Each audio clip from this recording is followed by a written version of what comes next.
အိမ်ဆိုတာကိုလွယ်ပဲထားခဲ့လောကကြီးကခေါ်လို့အဝေးကိုထွက်ခဲ့တဲ့နေ့တွေအိမ်မနေချင်တဲ့သားခုများတော့အဝေးမှာရင်မြေတွေချရင်ထဲမှာတယောစင်တွေတိတ်တိတ်မြေအမေရခေါ်တဲ့ကိုဝေးအောင်မှပဲတီလာခဲ့သားလူလေးတဲ့လားငယ်ဘဝတုန်းကနာမထောင်ခဲ့တဲ့စကားတွေညတိုင်းမှာရင်ထဲပြန်ချလာတယ်အမေအတန်ပဲ Hey ပြန်လာပြီမိသားလေးပြန်လာပြီအောင်မြင်မှုတွေတက်ဆောင်လို့ပြန်လာပြီအမေပြောငါသားအတွက်အကြီးဆုံးစု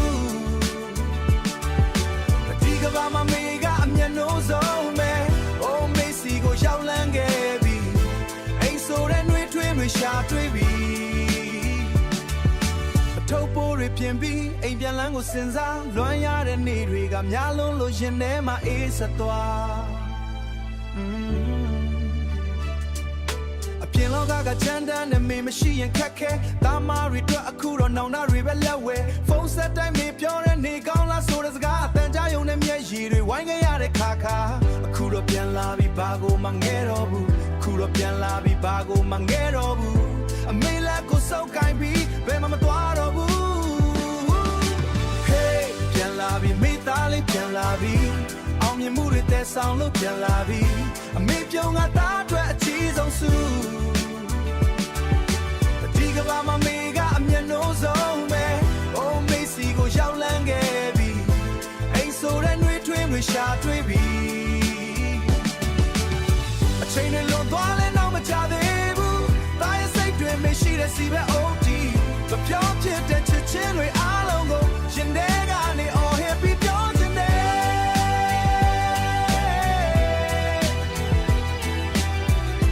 ချစ်တယ်မေ